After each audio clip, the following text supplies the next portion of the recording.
El edificio y los edificadores. Es la lección que vamos a estar considerando en esta tarde. Para ayudar, hermanos, a corregir los problemas y las divisiones en Corinto, los hermanos debían entender plenamente el trabajo de los maestros, de los cuales ellos se jactaban, a los cuales ellos admiraban, a los cuales ellos seguían. Los tales, es decir, los maestros que les enseñaron, ellos eran simples servidores, fue lo que vimos en la última lección. Ellos eran simples colaboradores del Señor. El verdadero mérito, hermanos, no era de Pablo. El verdadero mérito no era de Apolos, sino que era de Dios. Era de Dios. ¿Por qué? Porque Dios es el que hace la obra importante, haciendo crecer y haciendo fructificar el trabajo de estos colaboradores, de estos siervos que regaban, que sembraban la palabra de Dios. Por lo tanto, era absurdo que estuvieran maravillados de los predicadores y no del Señor de los predicadores. Ahora, continuando, hermanos, en el capítulo 3 de esta misma carta, pero en el versículo 9, sigue el apóstol Pablo explicando este mismo principio, pero usando otra figura, otra metáfora. Dice el verso 9, porque nosotros somos colaboradores de Dios y vosotros sois labranza de Dios. Y dice, edificio de Dios.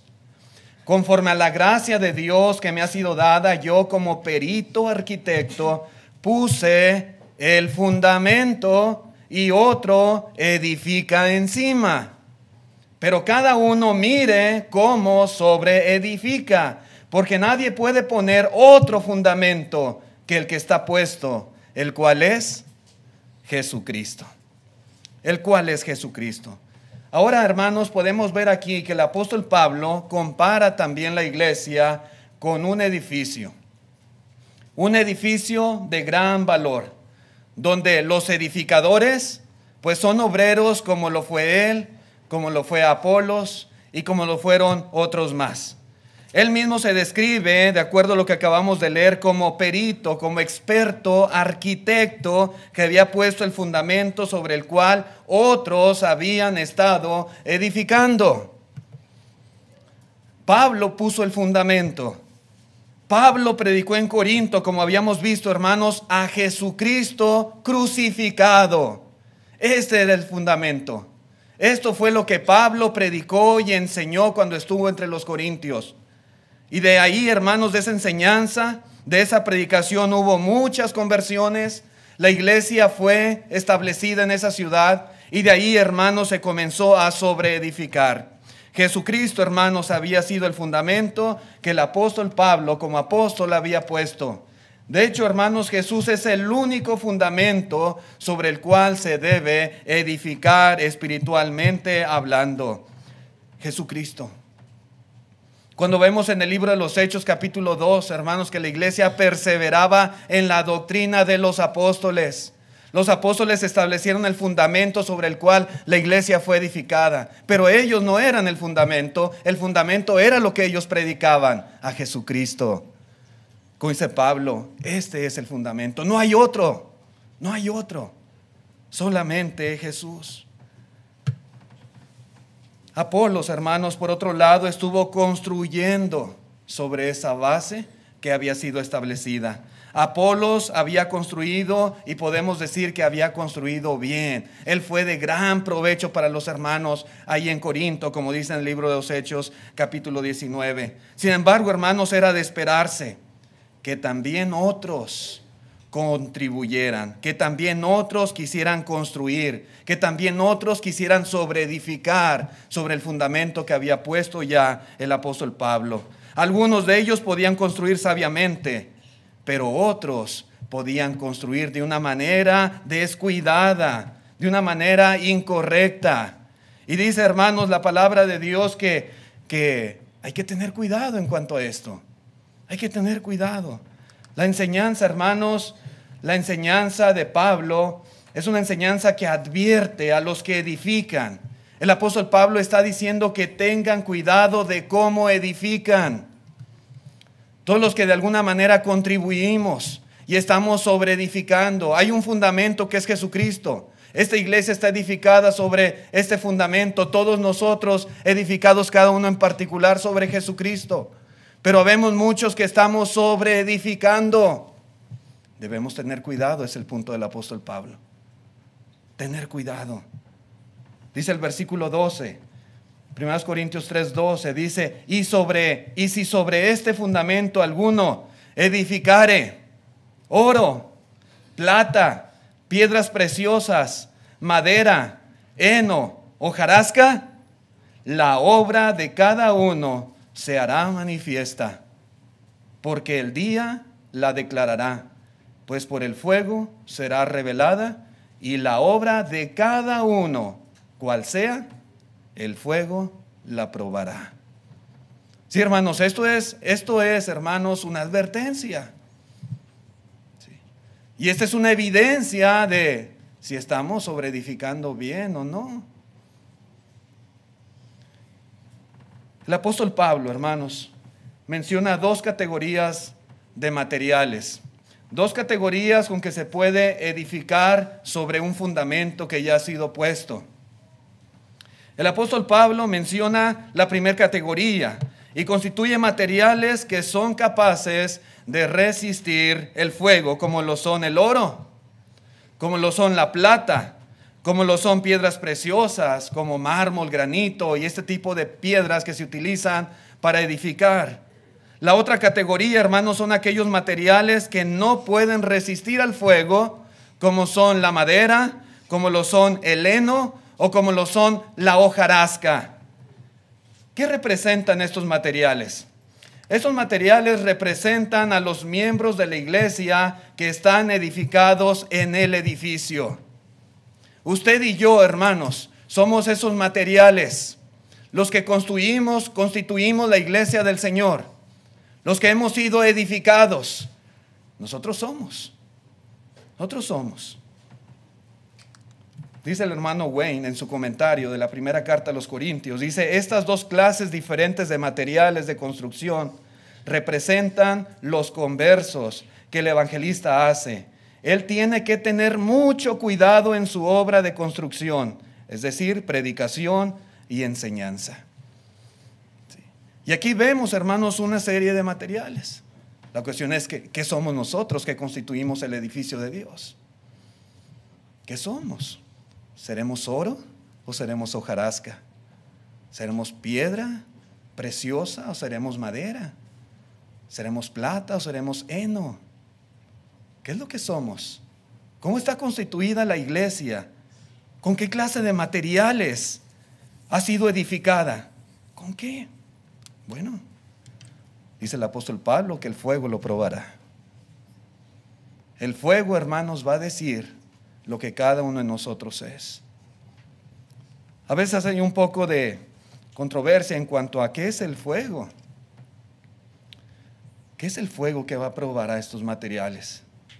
Bueno, puede ser que sea el juicio final. Cristo viene en llama de fuego. Y definitivamente, hermanos, cuando Cristo venga, todo va a ser revelado. Todo, absolutamente. Todo saldrá a la luz. Todo quedará descubierto. Todo se va a manifestar cuando Jesús venga. Lo que somos nosotros en realidad, ahí va a quedar al descubierto. Pero otra aplicación que desde mi punto de vista es muy válida son las pruebas de fuego. Y estas pruebas de fuego eran muy comunes en la vida cristiana. Son todavía en nuestros tiempos, pero en el primer siglo eran bastante fuertes, intimidantes. Aún a muchos les costaba su integridad física y su vida misma. Pedro habla de esto en la primera carta, capítulo 4, versículo 12, y dice, amados, no os sorprendáis del fuego de prueba que os ha sobrevenido, como si alguna cosa extraña os aconteciese, sino gozaos por cuanto sois participantes de los padecimientos de Cristo, para que también en la revelación de su gloria os gocéis con gran alegría. Esas pruebas, hermanos, de fuego muchas veces fortalecían a los hermanos. Cuando ellos fueron perseguidos, dice la Escritura, ahí en la ciudad de Jerusalén por Saulo de Tarso, quien encabezaba esta persecución, ellos no se acobardaron, sino que tomaron valor y desparramaron el evangelio por todas las regiones de Judea y de Samaria. Muchas veces estas pruebas, hermanos, fortalecen la fe de los hermanos y los hace aferrarse más a Dios.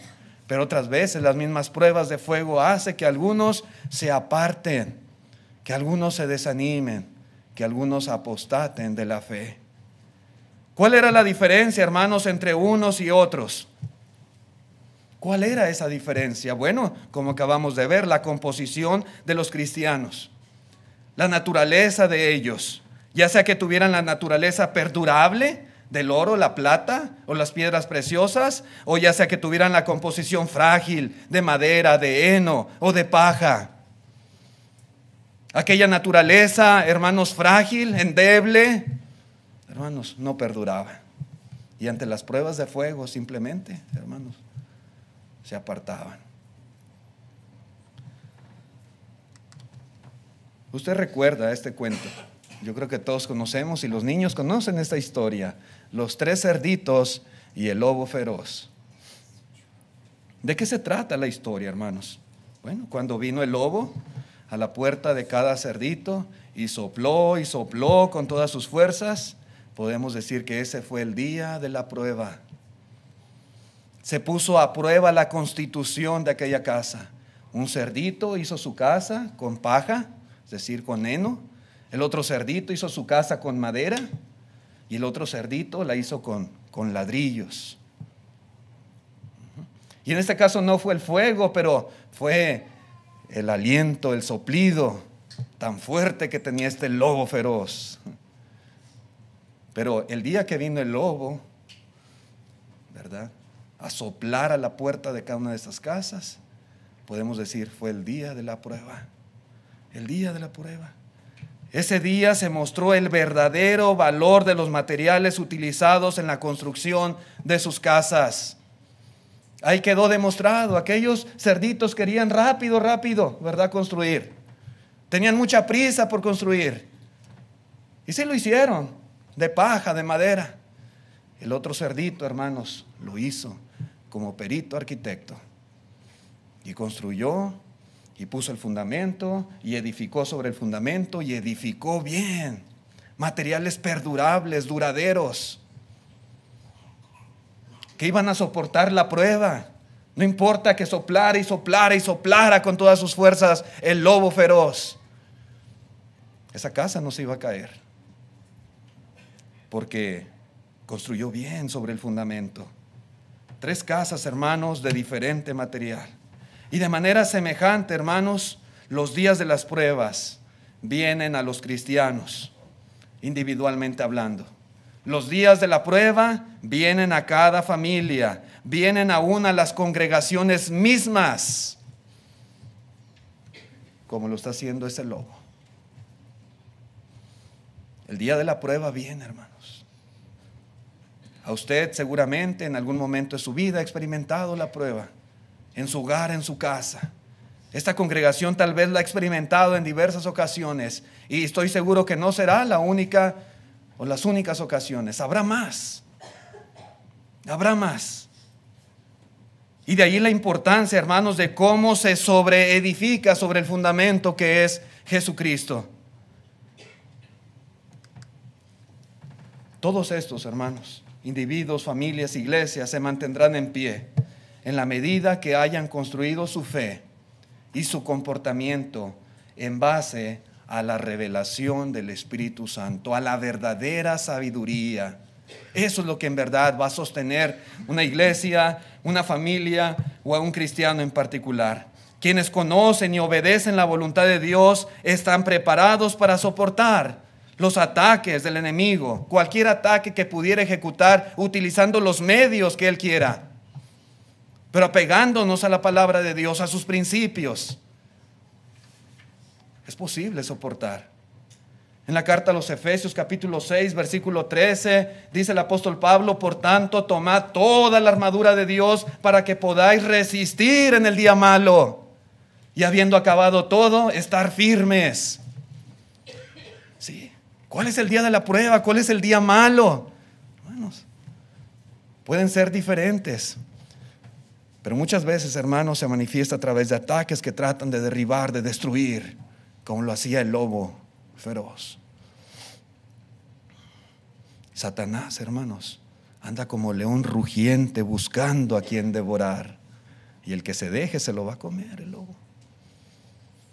Necesitamos estar bien edificados, bien sobreedificados. Usted y yo constituimos esos materiales de los cuales la iglesia ha sido edificada.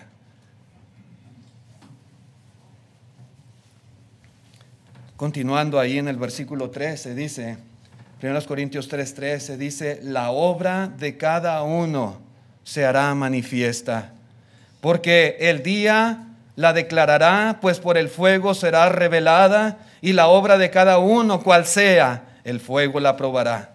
Si permaneciere la obra de alguno que sobreedificó, recibirá recompensa, dice aquí el apóstol Pablo. Y es cierto, hermanos, hay recompensa y hay pérdida para los edificadores. Y esta recompensa y esta pérdida que pudieran sufrir los edificadores, los que trabajaron, ¿verdad? Como Pablo, como Apolos y muchos hermanos que han trabajado con las iglesias locales, enseñando, sobreedificando. Esta recompensa y esta pérdida, hermanos, es para esta vida. Es para esta vida.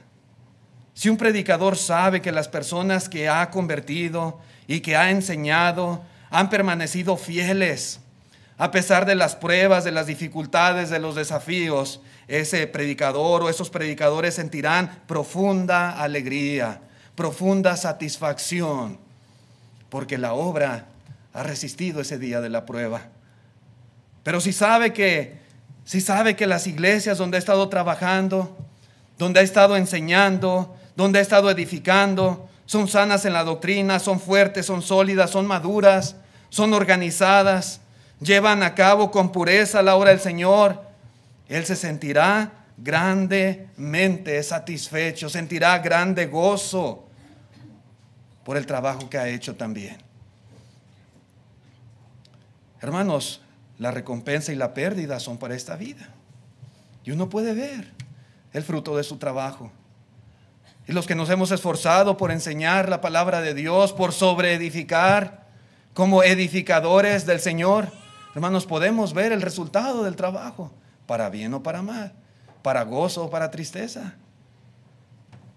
Cuando nosotros vemos, después de un arduo trabajo, que las personas a las cuales han sido enseñadas, con las cuales se ha trabajado, con las cuales tal vez hemos participado, regresan al mundo, regresan al pecado, pues se sentirá una profunda decepción, una profunda tristeza, una profunda pérdida.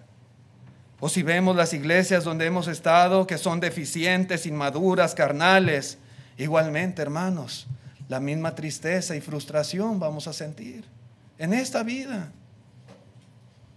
Porque tal parece como si hubiéramos trabajado en vano. Tal parece como si todo ese esfuerzo que se hizo allí no sirvió de nada.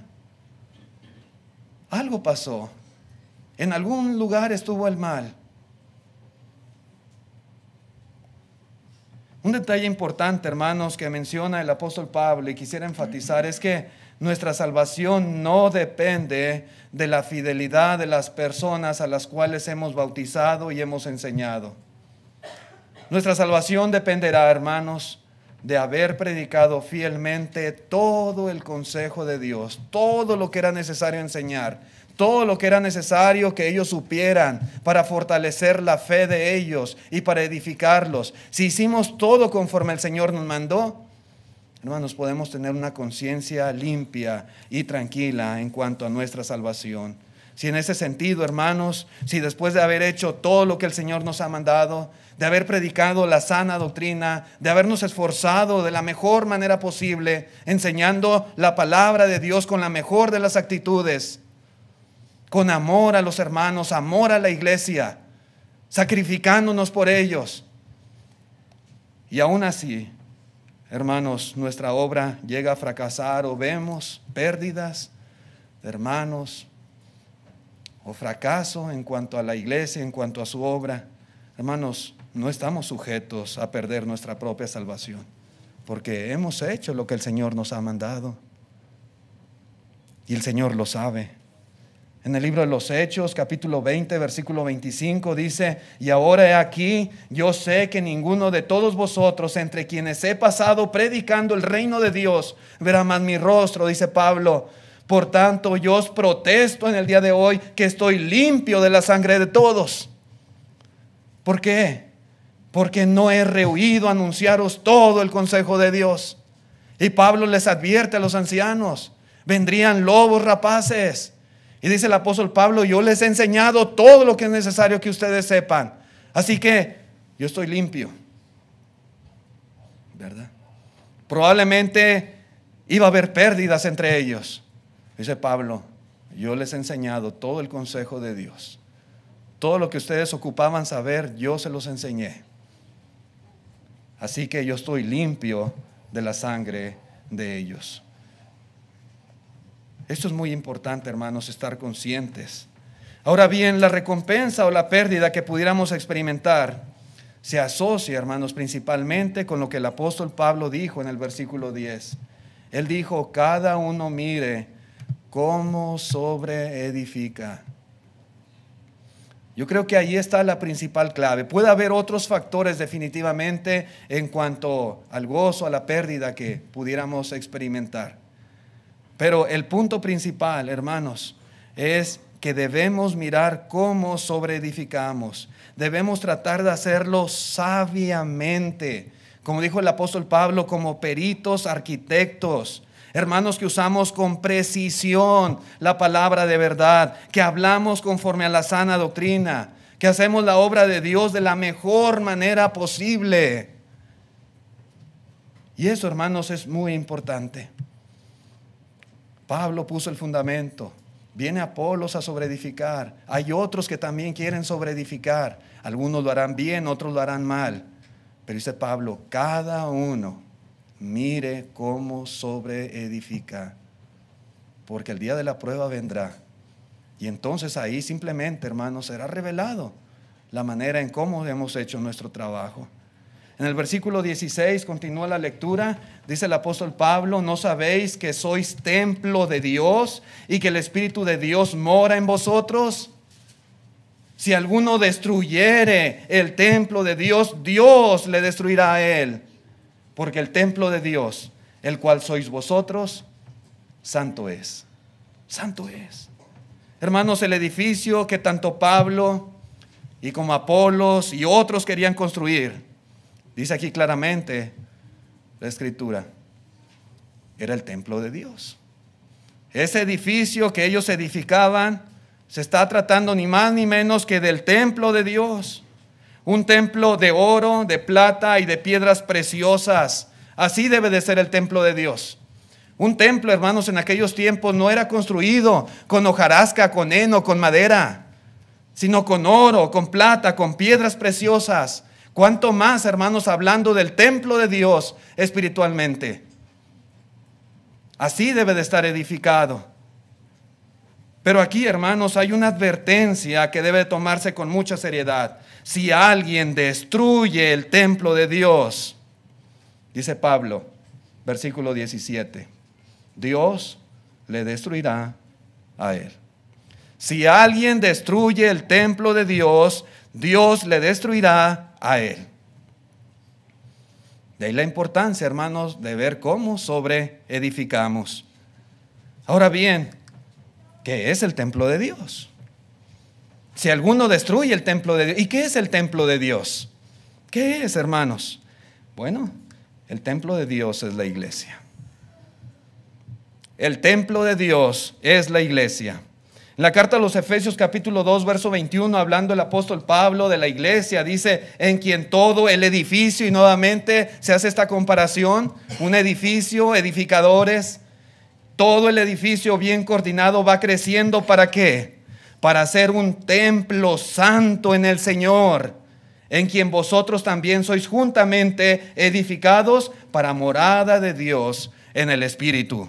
Hermanos, nosotros aquí, esta congregación de Mabel y Myers aquí en Odessa. Nosotros somos el templo de Dios. Esta iglesia es el templo de Dios. La iglesia en Corinto, ellos eran el templo de Dios. Y el Espíritu Santo, hermanos, mora en su templo. Y ese es un pensamiento muy solemne, hermanos, muy sagrado. El Espíritu Santo mora en su templo.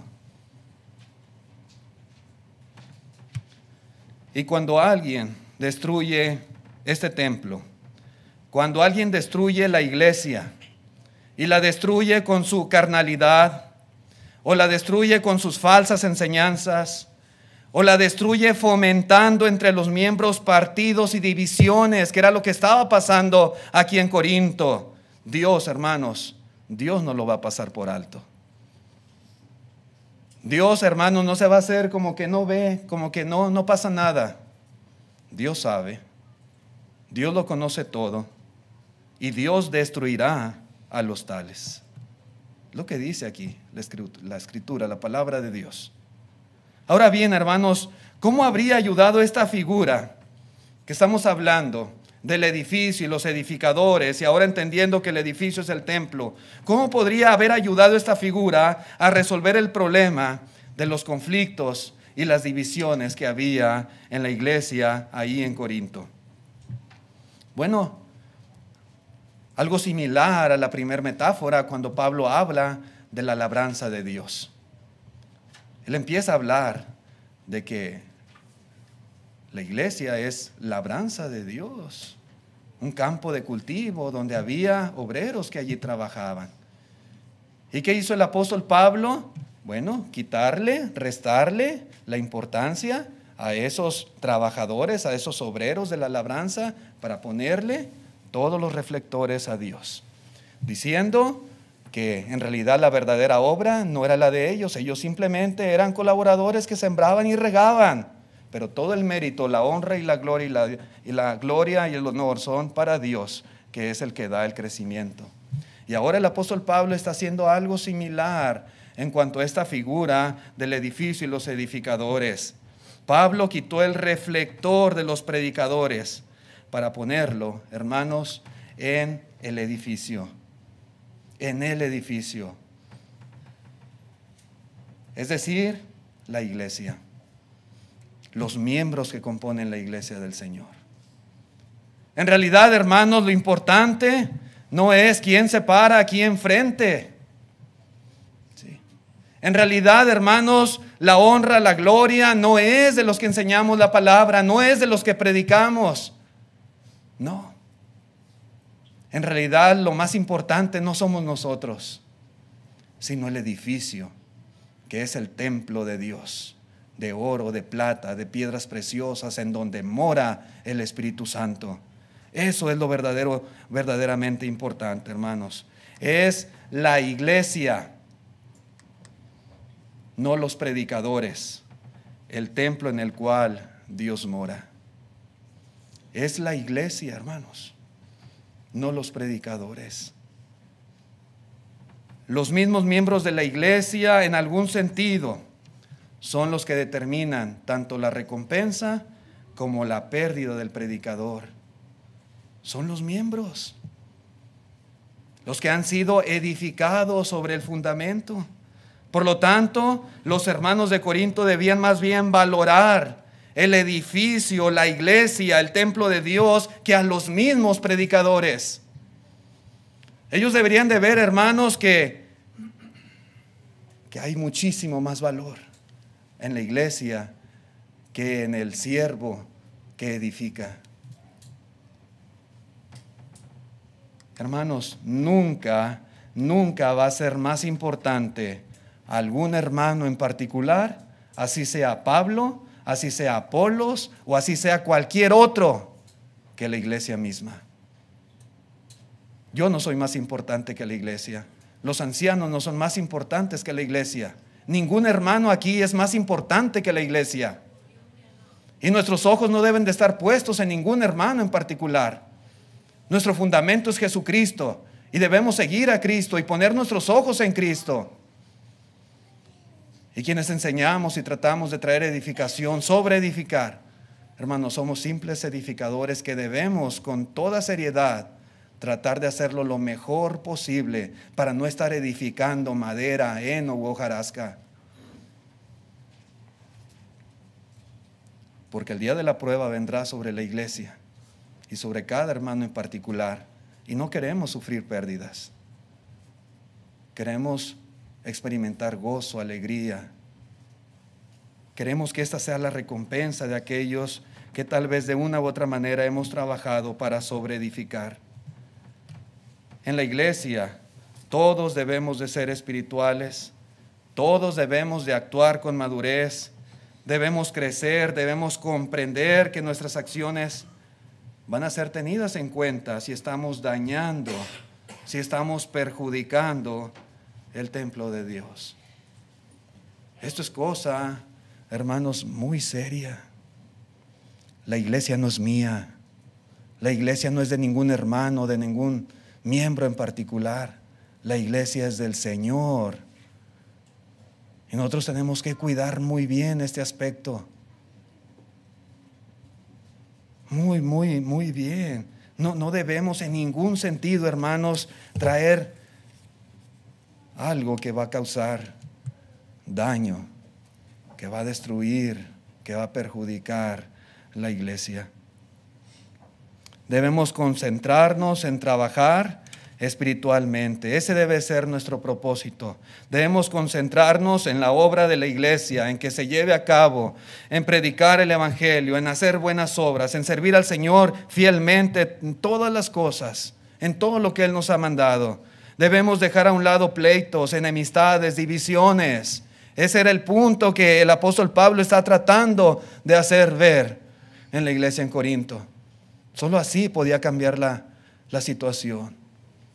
La iglesia estaba destinada al fracaso si no había un cambio radical en las actitudes de los hermanos. Dice el versículo 18, dice: nadie se engañe a sí mismo.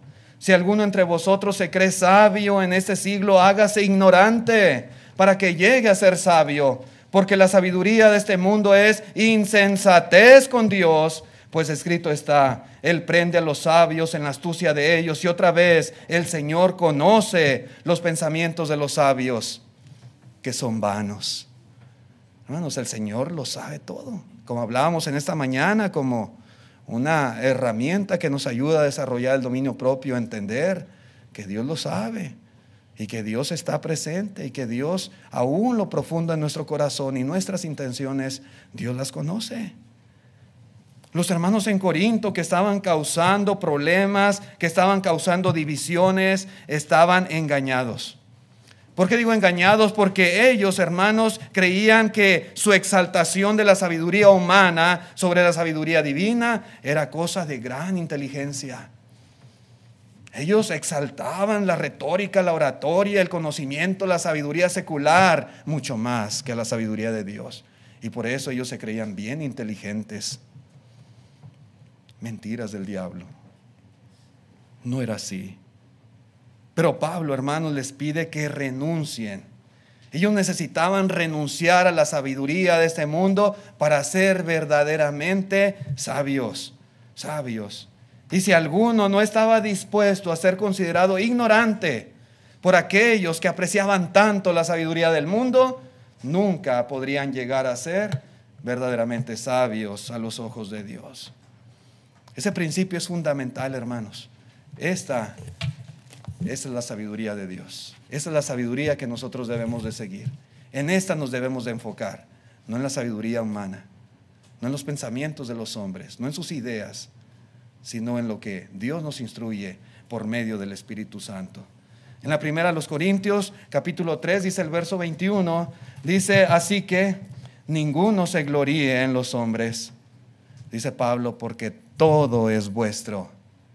Y este pensamiento también es bien importante y muy interesante. Ninguno se gloríe en los hombres, porque todo es vuestro, sea Pablo, sea Apolos, sea Cefas, o sea el mundo, o sea la vida, sea la muerte, sea lo presente, o sea lo porvenir. Todo absolutamente, dice, todo es vuestro.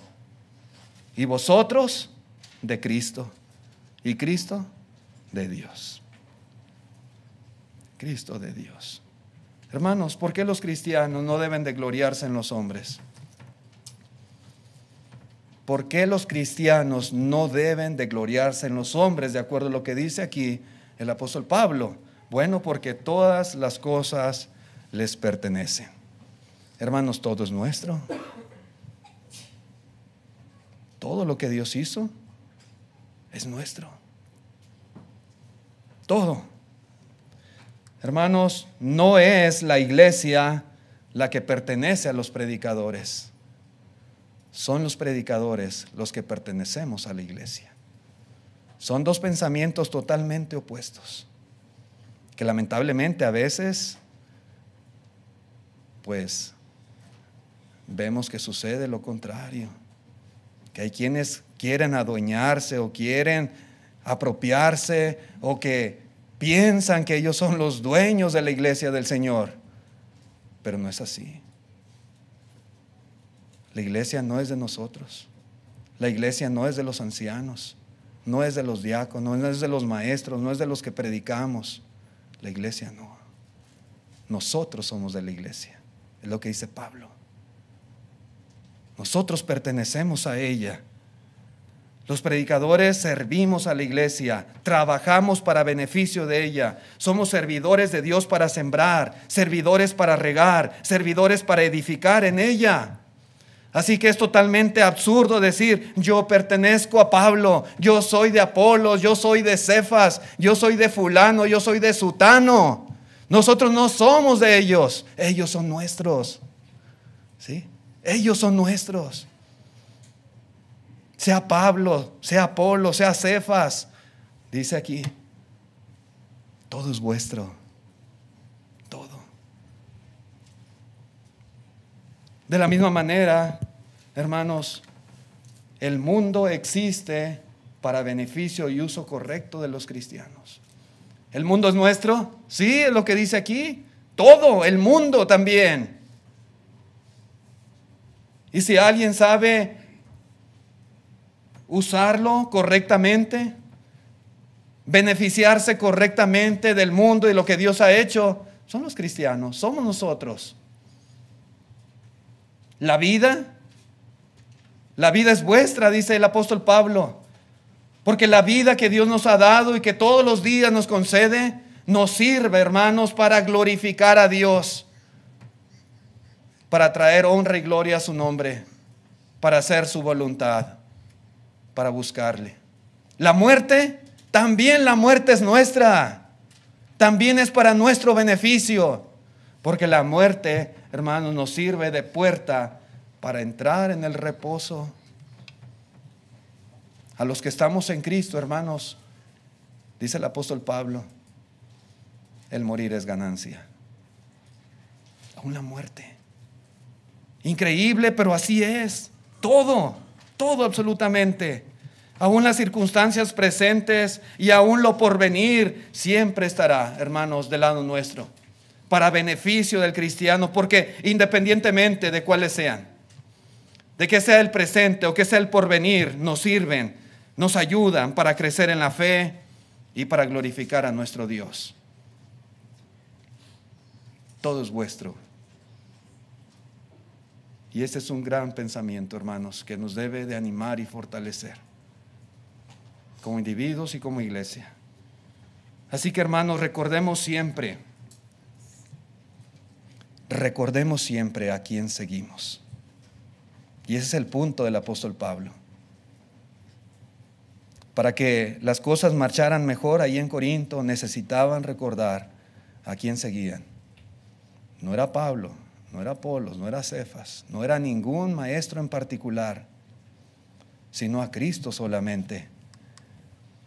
Cuando los mensajeros de Dios, y qué bueno que haya muchos, y qué bueno que traigan este tipo de ayuda o beneficio, cuando ellos nos ayudan a aprender más acerca de Él, cuando los hermanos que enseñan nos ayudan a vivir más cerca de Dios, hermanos, debemos estar muy agradecidos, porque no todas las iglesias tienen este beneficio, pero a la vez debemos darle toda la honra, la gloria y el honor a Dios por esos maestros, por esos pastores, por esos diáconos y por todos los que trabajan y sirven en la iglesia.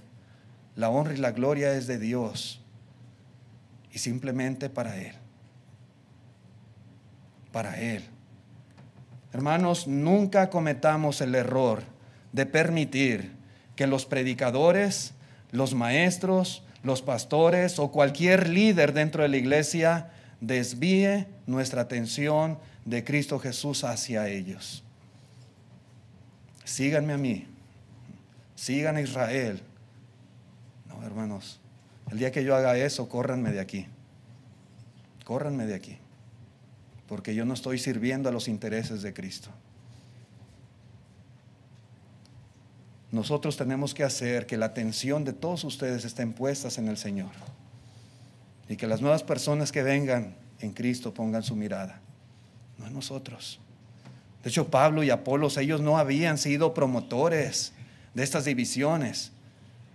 Los hermanos, tristemente, habían quitado su mirada del Señor para ponerla en ellos como maestros.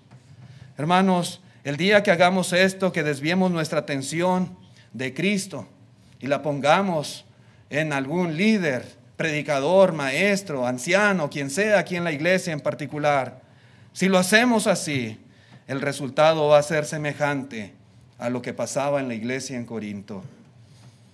¿Qué pasaba allí, hermanos? Toda clase de problemas,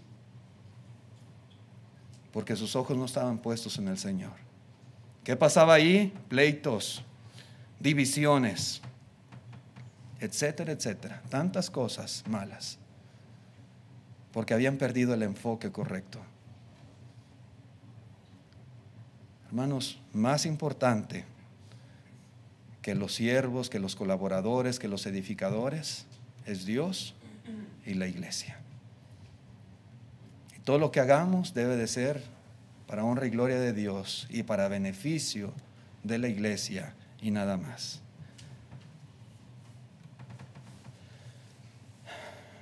Así que, hermanos, aquí termina el capítulo 3 de la primera carta a los Corintios y ojalá que todo lo que hemos estado considerando pues sea de ayuda en nuestra vida personal, nos ayude como iglesia a ser mejores y a no cometer los mismos errores que los corintios habían cometido. Vamos a dejarle aquí, hermanos. Gracias por su atención a todos. Queremos invitar a los amigos visitantes, a nuestros jóvenes también, muchachos, muchachas.